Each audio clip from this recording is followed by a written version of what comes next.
नमस्कार सभी को। मेरे चैनल में आप सभी विद्यार्थियों का हार्दिक स्वागत है। आज मैं उपस्थित हूँ कक्षा 6 की हिंदी पाठ्य पुस्तक अक्षरा, अथवा आपके पास मंजरी हो, जो भी पुस्तक आपके पास उपलब्ध हो, उसका पाठ 5 और इसका नाम है मेरी माँ। प्रस्तुत पाठ में अमर शहीद राम प्रसाद बिस्मिल ने अपनी माँ के प्रति श्रद्धा भक्ति व्यक्त की है। तो आइए इसका पाठन करते हैं। 11 वर्ष की उम्र में माता जी विवाह कर शाहजहाँपुर आई थी। शाहजहाँपुर आने के थोड़े दिन बाद ही दादी जी ने अपनी छोटी बहन को बुला लिया। उन्हीं ने गृह कार्य में माता जी को शिक्षा दी।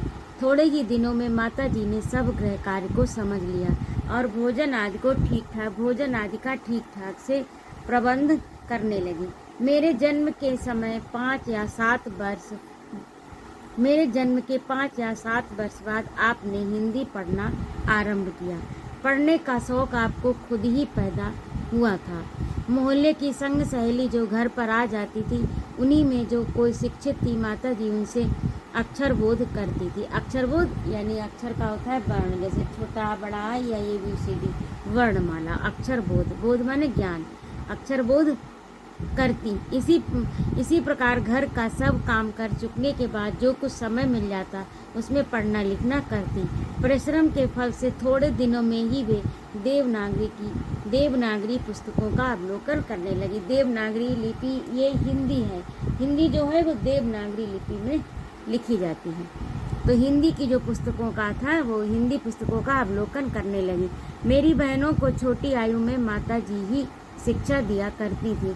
जब से मैंने आर्य समाज में प्रवेश किया तब से माता जी से खूब वार्तालाप होता। यदि मुझे ऐसी माता न मिलती तो मैं भी अति साधारण मनुष्य की भांति संसार चक्र में फंसकर जीवन निर्वाह करता। शिक्षा के अतिरिक्त क्रांतिकारी जीवन में भी आपने मेरी बहुत सहायता की, जो मेजनी को उनकी माता ने की थी। आपने मेरी वही सहायता की जो मेजनी को उनकी माता ने की थी। यथा समय मैं उन सारी बातों का उल्लेख करूंगा।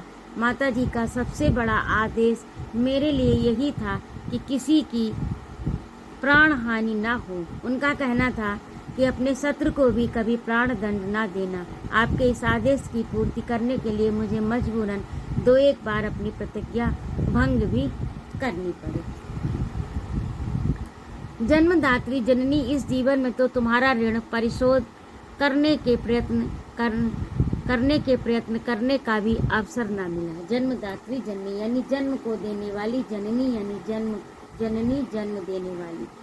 तो जन्म को देने वाली माता, इस जीवन में तुम्हारा ऋण परिशोध यानी तुम्हारा ऋण उतारने का मुझे मौका नहीं मिला, करने का अवसर न मिला। इस जन्म में तो क्या, यदि अनेक जन्मों में भी सारे जीवन प्रयत्न करूं तो तुमसे वो ऋण नहीं हो सकता। जिस प्रेम तथा दृढ़ता के साथ तुमने इस तुच्छ जीवन का सुधार किया है वह अवर्णनीय है, यानी उसका वर्णन नहीं किया जा सकता। मुझे जीवन के प्रत्येक घटना का स्मरण है कि तुमने किस प्रकार अपनी दैवी वाणी का उपदेश करके मेरा सुधार किया है। तुम्हारी दया से ही मैं देश सेवा में संलग्न हो सका। धार्मिक जीवन में भी तुम्हारे ही प्रोत्साहन ने सहायता दी। जो कुछ शिक्षा मैंने ग्रहण की उसका भी श्रेय तुम्ही को है। जिस मनोहर रूप से तुम मुझे उपदेश करती थी उसका स्मरण कर तुम्हारी स्वर्गीय मूर्ति का ध्यान आ जाता है और मस्तक नत हो जाता है। तुम्हें यदि मुझे ताड़ना भी देनी हुई तो तुमने मेरे प्रेम भरे शब्दों में यही कहा, तुम्हें जो अच्छा लगे वह करो, किंतु ऐसा करना ठीक नहीं, उसका परिणाम अच्छा न होगा। जीवन दात्री, आत्मिक, धार्मिक तथा सामाजिक उन्नति में तुम ही मेरी सहायक रही हैं। जन्म जन्मांतर परमात्मा ऐसी ही माता दे, यही इच्छा है। महान से महान संकट में भी तुमने मुझे अधीर न होने दिया। सदैव अपनी प्रेम भरी वाणी सुनाते हुए मुझे सांत्वना देती रही। तुम्हारी दया की छाया में मैंने अपने जीवन भर में कोई कष्ट न अनुभव किया। इस संसार में मेरी किसी भी भोग विलास या ऐश्वर्य की इच्छा नहीं, केवल एक तृष्णा है।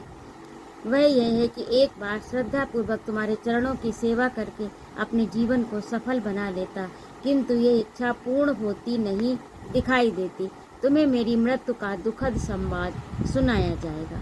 माँ, मुझे विश्वास है कि तुम ये समझकर धैर्य धारण करोगी कि तुम्हारा पुत्र माताओं की माता भारत माता की सेवा में अपने जीवन की बलिवेदी पर भेंट कर गया। ये उस समय की बात है जब अंग्रेजी शासन भारत में था। तो ये बलिदान, अपने बलिदान के ओर इशारा कर रहे हैं कि जब तक तुम्हें मेरी खबर मिल जाएगी मैं तुमसे मिल नहीं सकूंगा, और तुम आशा है कि तुम धैर्य धारण करोगी कि तुम्हारा पुत्र माताओं की माता भारत माता की सेवा में अपने जीवन को बलिवेदी की भेंट कर गया और उसने तुम्हारे कुल को कलंकित न किया। अपनी प्रतिज्ञा से मैं दृढ़ रहा। जब स्वाधीन भारत का इतिहास लिखा जाएगा तो उसके किसी पृष्ठ पर उज्ज्वल अक्षरों में तुम्हारा भी नाम लिखा जाएगा। गुरु गोविंद सिंह जी की धर्म पत्नी ने जब अपने पुत्रों की मृत्यु का संवाद सुना तो बहुत हर्षित हुई और गुरु के नाम पर धर्म रक्षार्थ अपने पुत्रों के बलिदान पर मिठाई बांटी थी। जन्मदात्री वर दो कि अंतिम समय भी मेरा हृदय किसी प्रकार विचलित न हो और तुम्हारे चरण कमलों को प्रणाम कर मैं परमात्मा का स्मरण करता हुआ शरीर त्याग करूं। तो ये था आज का पाठ। ये राम प्रसाद बिस्मिल द्वारा लिखा गया है और ऐसा है समझ में आ गया। वैसे इसमें समझने लायक ये तो कहानी जैसी, एक घटना जैसी है जो उन्होंने अपने बारे में बताई है। और आज के लिए इतना ही। ये इनकी जीवनी है, इसको आप पढ़िएगा, इसके जीवन के बारे में लिखा है। और आगे आपके शब्दार्थ हैं जिन्हें आप किताब से अपनी कॉपी पर लिखिए और इनको याद करिए। और अगला अभ्यासकार प्रश्न अभ्यास में शीघ्र लेकर उपस्थित होती हूँ। यदि आपको मेरा पढ़ाना अच्छा लगा हो तो कृपया मेरे चैनल को सब्सक्राइब करिए, लाइक करिए और कमेंट करिए तथा अपनी प्रतिक्रिया और सुझाव भी मेरे कमेंट बॉक्स में लिखिएगा। मुझे इंतजार रहेगा आपकी प्रतिक्रिया का। उपस्थित रहने के लिए बहुत बहुत धन्यवाद। जय माँ।